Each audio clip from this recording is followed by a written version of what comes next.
षष्ठाध्याय का द्वितीय पाद पूर्व पद प्रकृति स्वर चल रहा है। ठीक है, कल सूत्र आप सबने पढ़ा अध्वर्यु कषायो जातो। आज सूत्र है सदृश प्रतिरूपयो सादृश्य। सदृश प्रतिरूपयो सप्तमी का द्विवचन, सादृश्य सप्तमी का एक वचन। अब सादृश्य सप्तमी का एक वचन है, सदृश प्रतिरूपयो भी सप्तमी है, तो इसमें से एक तो उत्तर पद हो जाएगा और एक समास का विशेषण बन जाएगा। तो अर्थ करिए सूत्र का, समास कर लीजिए। अच्छा, सदृश प्रतिरूपयो में सदृशंच प्रतिरूपंच, सदृशंच प्रतिरूपंच इति सदृश प्रतिरूपे तयोः। हाँ, अर्थ करेंगे सूत्र का, सदृश प्रतिरूप इत्येतयोः उत्तर पदयोः तत्पुरुष है ना, सादृश्यवाचिनी तत्पुरुषे समासे। बोलिए क्या अर्थ हुआ? सदृश प्रतिरूपयोः उत्तर पदयोः तत्पुरुषे समासे पूर्व पदम प्रकृति स्वरम भवति। कहते हैं सदृश और प्रतिरूप उत्तर पद में हो, सादृश्यवाची तत्पुरुष समास हो, यानी सदृश अर्थ को कह रहा हो, तो क्या होगा? पूर्व पद को प्रकृति स्वर हो जाता है। उदाहरण बनाएंगे, मात्रा सदृश इति मातृ सदृश, पित्रा सदृश इति पितृ सदृश, मात्रा प्रतिरूप इति पित्रा प्रतिरूप इति। हाँ, तो समास किससे होगा बताएंगे आप सब?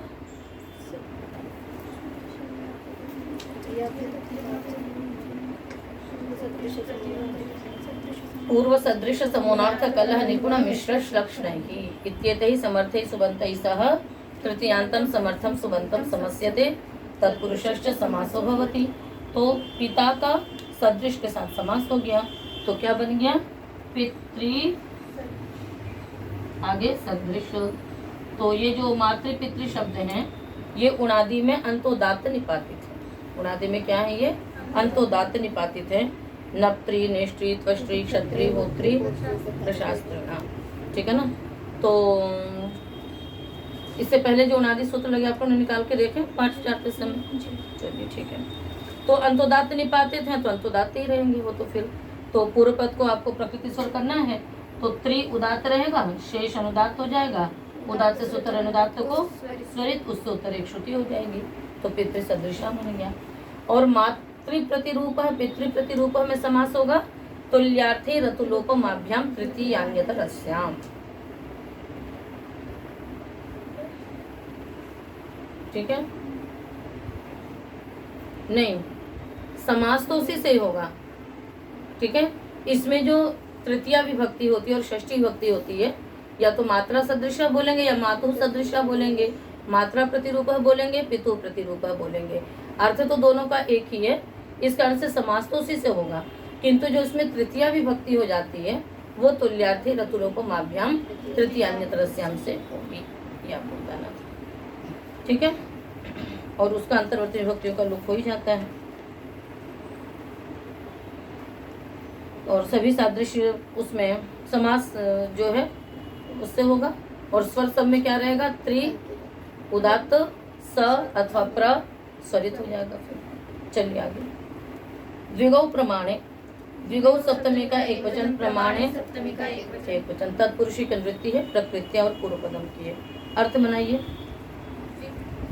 प्रमाणवाचिनी तत्पुरुषे समासे द्विगौ उत्तर पदे, प्रमाणवाचिनी तत्पुरुषे समासे द्विगौ उत्तर पदे पूर्व पदम प्रकृति स्वरम भवति।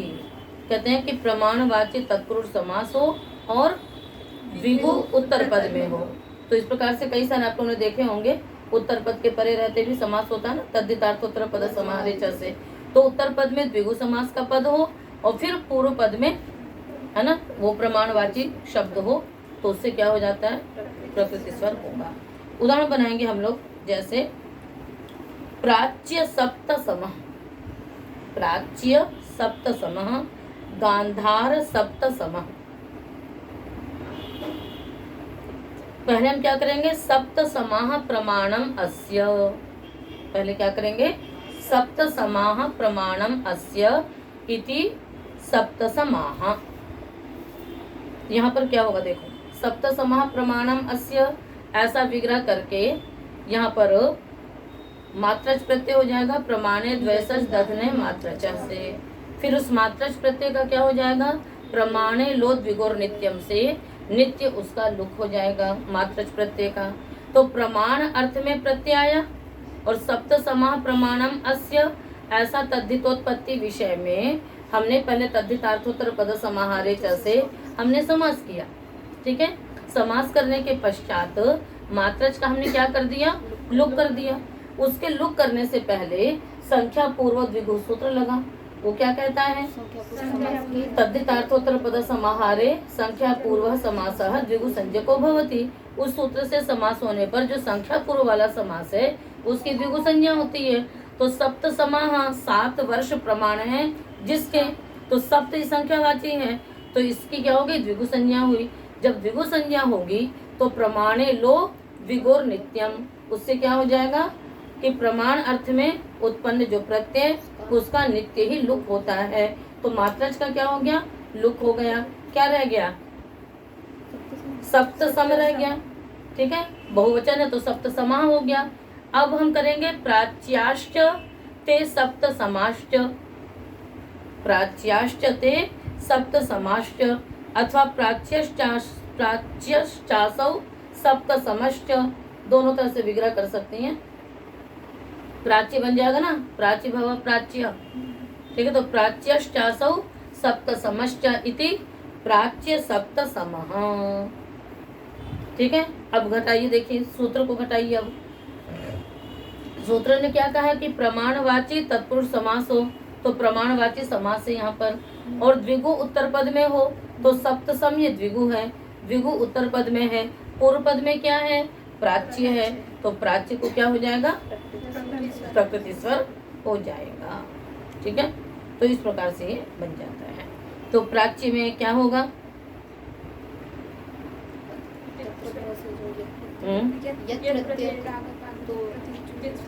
हाँ ठीक है, अभी और आगे बताते हैं आपको। गांधार शब्द में आ जाइए, गांधार को इसी प्रकार से बना लीजिए,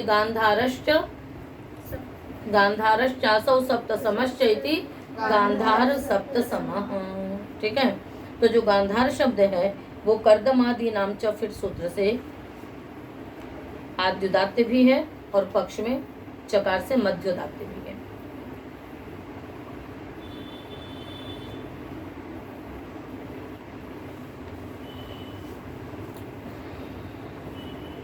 ठीक है, और प्राच्य शब्द में क्या है स्वर, यतो नावह से आद्युदात्त है, यतो नावह से क्या है वो आद्युदात्त है। तो क्या हो जाएगा स्वर आपका,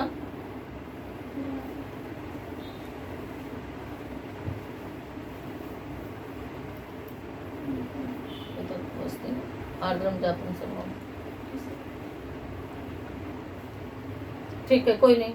तो गांधार का स्वर क्या हो जाएगा, गा उदात्त और धा स्वरित, इस प्रकार से हो जाएगा।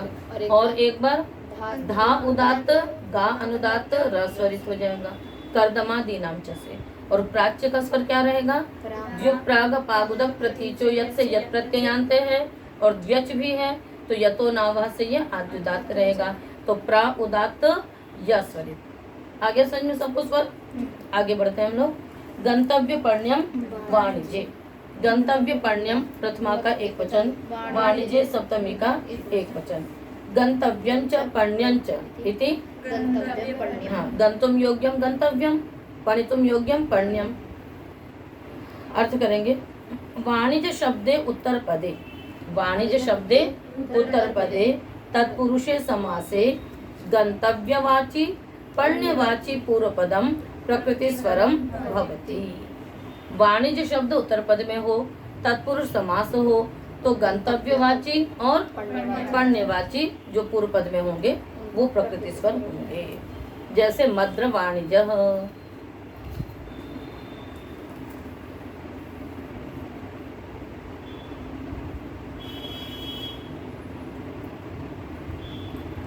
षष्ठी तत्पुरुष करेंगे, है ना, मद्राणाम वाणिज्य इति मद्र वाणिज्य।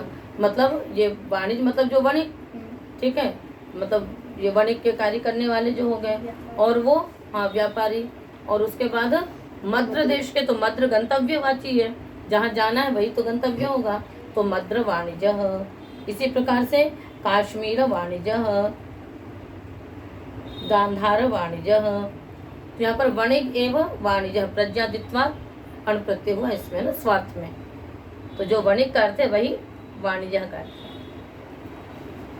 पण्य का देखिए, गवाम वाणिज्य इति, गो वाणिज्य, गौओं का व्यापारी। पण्य मतलब जो लेन देन करने योग्य, जिसको बेचा जाए। अश्वानाम वाणिज्य है ना, घोड़ों का जो व्यापारी। तो वाणिज्य शब्द उत्तर पद में है, गंतव्यवाची और पण्यवाची पूर्व पद में है, उनको हमें प्रकृति स्वर करना है। अब देखिए स्वर क्या लगाएंगी। मद्र शब्द जो है वो रक प्रत्ययांत है, स्थायी तंची, आपका जो उणादि है उससे रक प्रत्यय होगा तो क्या हो जाएगा, कितः से अंतोदात हो जाएगा, कितः से या फिर प्रत्यय स्वर से। तो मद्र का स्वर क्या होगा, है म, हाँ म अनुदात, द्र उदात, वा स्वरित, मद्र वाणिज्य का स्वर हो जाएगा। और काश्मीर में भी वही रहेगा, काश्मीर का क्या स्वर रहेगा, काश्मीर शब्द जो है वो प्रिशोदरादीनी यथोपदिष्टम से मध्योदात है। हाँ रस्वरित। गांधार का भी आपको बताया ही हमने, कर्दमादि नाम से अध्युदात अथवा मध्योदात हो जाएगा। और गोवाणिज्य हमें क्या रहेगा, गमेरडो से ओ प्रत्यय हुआ है तो उदात्त है, गो उदात्त वास्वरित। अश्व भी जो है आपका क्वन प्रत्ययांत है तो अ उदात्त वस्वरित। कई शब्द तो बार बार फिर वही पीछे आ जाते हैं, तो ध्यान में रखना चाहिए। हाँ अशु प्रुषि लशी करके उनादि है, उनादि की आवृत्ति कर लेते हो तो नहीं करते हो, हैं इतनी मेहनत से याद किया है तो एक एक पाद उसको याद करते रहा करिए, पक्का करते रहा करिए। मात्रोपज्योपक्रमच्छाये नपुंसके, मात्रोपज्योपक्रमच्छाये सप्तमी का एक वचन, नपुंसके सप्तमी का एक वचन, ठीक है। समास करिए। मात्रंच, मात्राच, उपक्रमश्च, छायाच इति मात्रोपज्योपक्रमच्छायं तस्मिन् मात्रोपज्योपक्रमच्छाये। मात्रा उपज्ञा उपक्रम छाया इत्येतेषु उत्तरपदेषु नपुंसकवाचिनि तत्पुरुषे समासे। क्या अर्थ हुआ, मात्रा उपज्ञा उपक्रम छाया इत्येतेषु उत्तरपदेषु नपुंसकवाचिनि तत्पुरुषे समासे पूर्वपदं प्रकृतिस्वरं भवति। कहते हैं मात्रा उपज्ञा उपक्रम और छाया ये उत्तर पद में हों, और नपुंसकवाची अर्थात नपुंसक लिंग में हुआ वो तत्पुरुष समास हो तो पूर्व पद को प्रकृति स्वर होता है, ठीक है। तो तात्पर्य यहाँ पर ये है कि नपुंसकवाची समास कैसे हो जाता है, ये जब हम किसी और के साथ, नपुंसक के साथ हम जब उसका, नपुंसक शब्द के साथ जब हम उसका समास करते हैं। जैसे उदाहरण लीजिए आप, भिक्षा मात्रम है ना, भिक्षा मात्रम, तत्पुरुष समास कैसे हो जाएगा, भिक्षा प्रमाणम अस्य, है ना। तो वहां पर क्या हो गया समास, ये मात्रच प्रत्यय भी हो गया और साथ साथ में आपका वो भी नहीं हुआ, लुप्त तो होगा नहीं यहाँ पर। तो भिक्षा मात्रम न ददाति किंचित, ठीक है ना, बहुत अच्छा श्लोक है। भिक्षा मात्रम न ददाति याचितः समुद्र मात्रम न सरोस्ति किंचन। भिक्षा मात्रम न ददाति याचितः समुद्र मात्रम न सरोस्ति किंचन।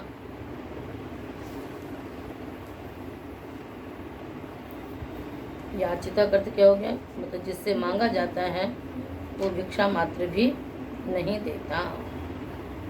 तो यहाँ पर हम लोग थोड़ा सा समास करेंगे, ठीक है। तो कैसे करेंगे, भिक्षाया तुल्य प्रमाणम, भिक्षाया तुल्य प्रमाणम इति भिक्षा मात्रम, मतलब मांगने पर कोई जिस मतलब से भिक्षा दी जाती है ना उतना भी नहीं कोई देता है, ठीक है। तो भिक्षाया तुल्य प्रमाण, मतलब भिक्षा जो है वो प्रमाणवाची शब्द हो गया यहाँ पर, कि मतलब जैसे नहीं कहते कोई चीज थोड़ा, तो आप लोग भी कई बार बोलते हैं कि क्या जैसे कोई भीख दे रही हो है, तो उसमें क्या होता है व्यक्ति थोड़ा सा देता है, तो भिक्षाया तुल्य प्रमाणम इति भिक्षा मात्रम। ठीक है, तो यहाँ पर मात्रच प्रत्यय हुआ। और ये समास कैसा हो गया, अश्वपद विग्रह। ये कैसा समास हुआ, ये अश्वपद विग्रह है, तो षष्ठी तत्पुरुष भिक्षाया तुल्य प्रमाणम इति भिक्षा मात्रम, तो है तो ये षष्ठी तत्पुरुष समास, किंतु अश्वपद विग्रह। अश्वपद विग्रह आप लोग जानते ही हैं।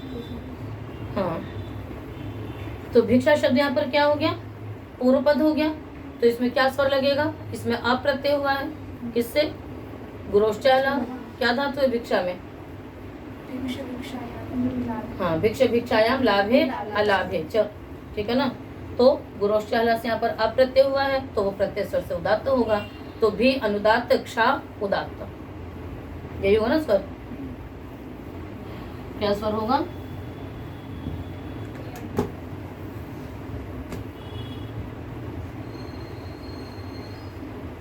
भिक्षा, ये प्रत्यय उदात्त होगा, तो ये उदात्त हो गया, भी अनुदात्त हो गया, और माँ क्या हो जाएगा, स्वरित हो जाएगा। माँ क्या हो जाएगा, स्वरित हो जाएगा, शेष एक श्रुति हो जाएगी, तो भिक्षा मात्रम बन गया। अगला है समुद्र मात्रम न सरोस्ति किंचन, है ना, समुद्र के बराबर कोई वो नहीं है, बड़ा तालाब नहीं है। समुद्र शब्द जो है वो पाटला पालंकाम्बा सागर अर्थाना, फिर सूत्र है, क्या है सूत्र, पाटला पालंकाम्बा सागर अर्थाना, फिर सूत्र है ना आप लोगों के पास, तो उसकी भी आवृत्ति किया करो, आ रहा समझ में। फिर सूत्र है, लिंगानुशासन है, ये सब इसके सहयोगी हैं, उन सब की भी आवृत्ति आवश्यक है। यदि उसकी आवृत्ति नहीं करोगे तो फिर व्याकरण आपको हस्तामलक नहीं रहेगा। ठीक है, तो क्या हमने बताया आपको, पाटला पालंकाम्बा सागर अर्थाना, तो सागर अर्थ वाले जो भी हैं वो सब अंतोदात्त होंगे।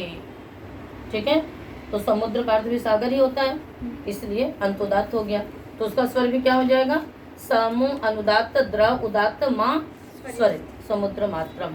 उपज्या में आइए, पाणिनोपज्यम, पाणिने उपज्या इति, तो पाणिनोपज्यम यहाँ पर कैसे बनाएंगे, पणः अस्यास्तीति पणि, फिर पणिनः अपत्यमिति पाणिनः, पणिनः अपत्यमिति पाणिनः, तो पाणिनः और पाणिनि दोनों प्रयोग होते हैं।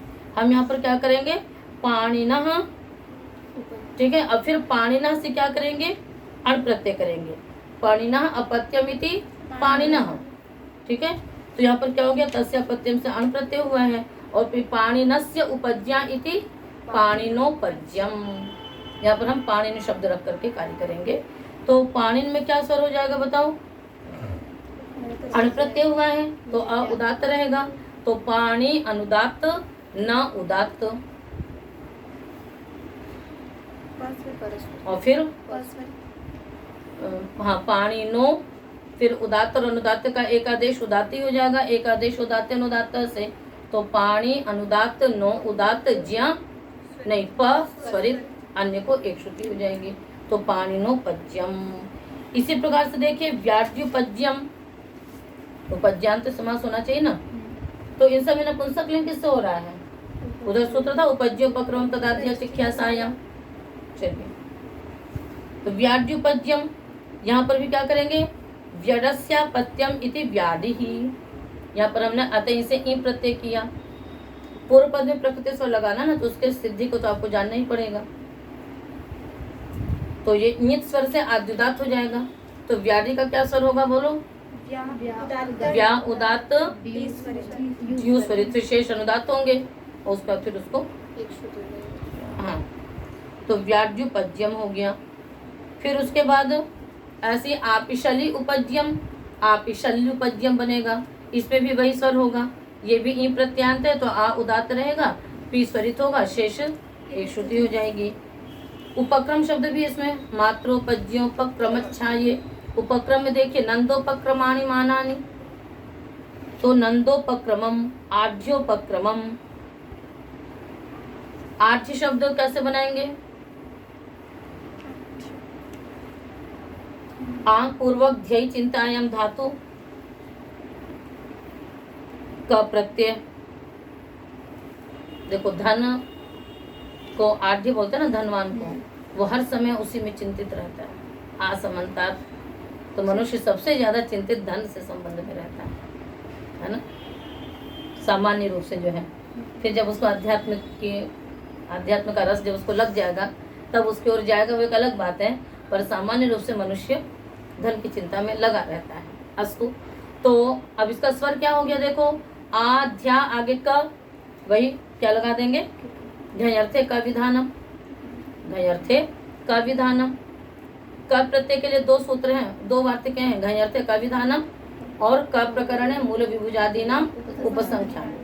तो यहाँ पर घयर्थे का विधानम से आपने क प्रत्यय किया, और जब क प्रत्यय हुआ तब ध्यान दो, पीछे स्वर बता चुके हैं आपको, आ गति है वह, तो गति से उत्तर कृदंत है आपका ध्या, उसको क प्रत्यय हुआ तो लोप होकर के ध्या बन गया। उस वक्त फिर क्या हो जाता है,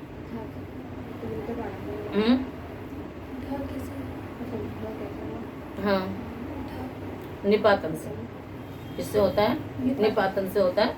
प्रशोदरादित्वाद भी मानते हैं, निपातन भी मानते हैं, आढ़्य सुभग इत्यादि में, इस दृष्टि से तो आढ़्य बन गया आपका। अब आढ़्य शब्द जो है वो आगति है, उससे उत्तर जो ढ्या है वो क्या है, कृदंत है। कृदंत उत्तर पद को प्रकृति स्वर की प्राप्ति हुई। ये क प्रत्ययांत है, तो थात घ्यंत जवित्र का नाम से ये अंतोदात्त हो गया। तो आ अनुदात्त, ध्या उदात्त। फिर आढ़्य आगे उपक्रम शब्द है, उपक्रम को आपने क्या कर दिया, अनुदात्त किया, तो फिर उदात्त अनुदात्त का एकादेश क्या हो जाएगा, उदात्त हो जाएगा। समझ में है? नहीं है। आ ध्य आगे उपक्रम है, ये अनुदात्त, ये उदात्त, ये सारे आपके अनुदात्त हैं। उदात्त अनुदात्त का एकादेश में क्या हो जाएगा, उदात्त होगा, तो क्या बन जाएगा, ये उदात्त रह जाएगा और प क्या हो जाएगा, स्वरित हो जाएगा। आई बात समझ में, चल जाएगा। अगला शब्द क्या है, असी दर्शनीयोपक्रमम है, तो दर्शनीयोपक्रमम में क्या स्वर हो जाएगा, रीति लग जाएगा, उपोत्तमम रीति, रिदंतस्य उपोत्तमम उदात्तम भवति, क्या उदात्त होगा, नी, तो दर्शा अनुदात्त, नी उदात्त, यह स्वरित हो जाएगा, तो दर्शनीयोपक्रमम। ऐसे बहुत सारे हैं, सुकुमारोपक्रमम इत्यादि। अब नंदोपक्रमाणी, तो नंद शब्द आपका नंदीग्रही पचाद्रव्य लुनिनेचा से अच प्रत्ययांत है, चिता से अंतोदात्त हो जाएगा, तो न अनुदात्त होगा, दो स्वरित हो जाएगा।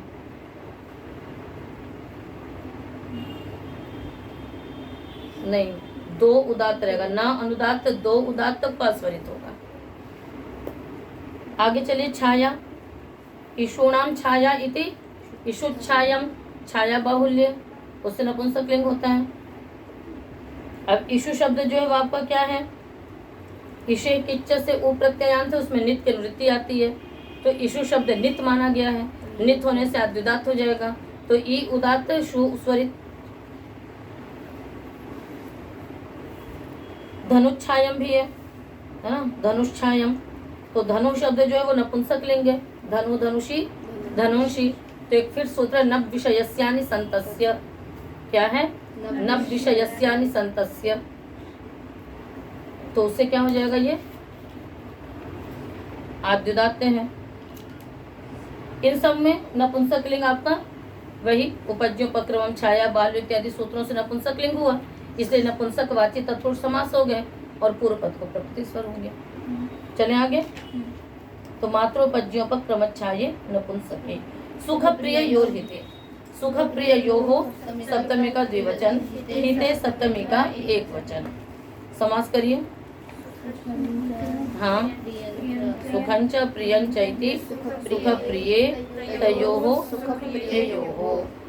हिते सप्तमी है, हितवाचिनी तत्पुरुषे समासे, क्या अर्थ हो जाएगा सूत्र का, हितवाचिनी तत्पुरुषे समासे सुख प्रिय इत्येतयोः उत्तरपदयोः पूर्वपदम प्रकृति स्वरम भवति। कहते हैं सुख और प्रिय है ना उत्तर पद में हो तो पूर्व पद को प्रकृति स्वर होगा हितवाची तत्पुरुष समास में। तो चलिए, गमन सुखम, वचन सुखम, व्याहरण सुखम,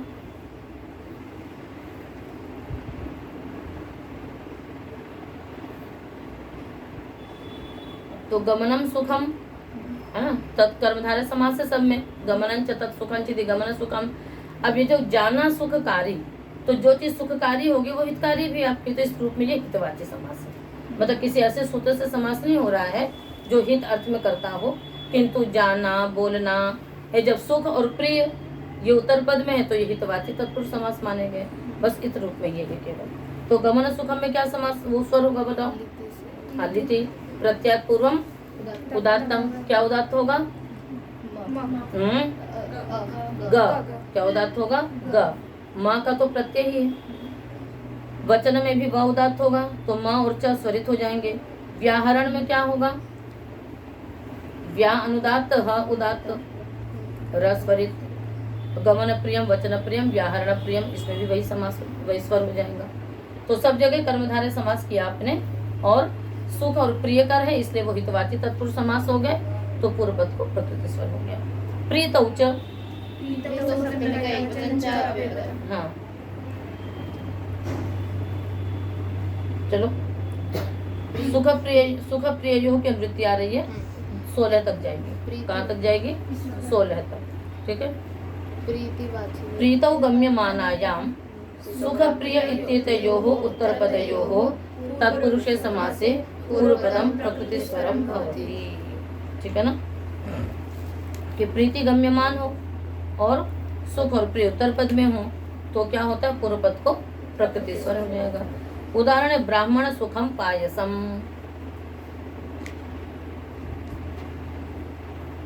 और अगला उदाहरण बिल्कुल आप लोगों के मन पसंद का है ना, आप लोगों के लिए बनाया गया है उदाहरण, खुश हो जाएंगे आप लोग। बोल दें, छात्र प्रिय अनध्याय, है ना? क्यों जी? आज पाठ नहीं होगा? वाह क्या बात है, आज पाठ नहीं होगा। कौन कौन है छात्र प्रिय अनध्याय प्रिय? अच्छा सही बताओ, तुम लोग खुश होते जब पाठ नहीं होता है? कभी कभी, हमेशा नहीं। हमेशा ही खुश रहते हैं, और हम सोचते हैं शायद पाठ नहीं होगा तो तुम लोग को अच्छा नहीं लगेगा, इसलिए मैं तबीयत खराब रहती तो भी मैं पढ़ाने बैठ जाती हूँ तब। अच्छा, क्योंकि आज मेरे को दम भी पाठ पढ़ाने की हिम्मत नहीं थी, फिर मैं कहा कि कल भी नहीं हुआ तो चलो आज तो पढ़ा देते हैं। आज तो ये उदाहरण आप लोगों के लिए है। छात्र प्रिय अनध्याय, ब्राह्मण प्रिय ब्राह्मण सुखम पायसम, ठीक है ना। तो ब्राह्मणाय सुखम कर लेंगे, ब्राह्मणों को, या ब्राह्मण से सुखम भी कर सकते हैं कि ब्राह्मण को क्या है प्रिय? पायसम, है ना, खीर। और कन्या प्रिय मृदंग, है ना, कन्याओं को मृदंग बजाना प्रिय करे, इसलिए यहाँ पे ज्यादातर लड़कियां तबला सीखती रहती हैं। चलिए, तो ब्राह्मणों को खीर प्रिय है, तो कैसे समास करोगे? नहीं, वो शब्द कैसे बनाएंगे? ब्राह्मण अपत्यमिति ब्राह्मण, क्या प्रत्यय हुआ? अण, अण प्रत्यय होने से प्रत्यय स्वर से क्या हो जाएगा? ये उदात्त हो जाएगा। तो ब्राह्म अनुदात्त, ण उदात्त, सुस्वरित। और छात्र प्रिया में क्या हो जाएगा? छात्रादिभ्यो ण से ण प्रत्यय हुआ है तो ये भी प्रत्यय स्वर से उदात्त होगा, तो छा अनुदात्त, त्र उदात्त, प्री स्वरित। और कन्या में हाँ तिल्य शिक्य, इस फिर सूत्र से क्या होगा? ये है ना अंत स्वरित, फिर सूत्र है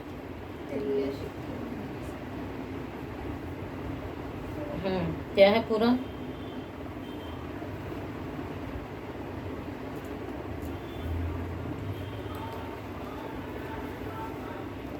तिल्य शिक्य काश्मीरीय धान्य कन्या राजन्य मनुष्याणाम अंत, ठीक है। इस फिर सूत्र से चतुर्थ पाद का है ये, तो इस सूत्र से क्या है? ये अंत स्वरित है, तो या स्वरित हो गया, तो का अनुदात्त या स्वरित शेष हो गया। तो ये सब क्या है? ये प्रीति गम्यमान है यहाँ पर, इस कारण से समास तो तत्पुरुष समास ही होगा, पूर्व पद में जो भी होगा उसको प्रकृति स्वर हो जाएगा। तो प्रीतौच। तो आज के पाठ को इतना ही रखते हैं, शेष अगले पाठ में।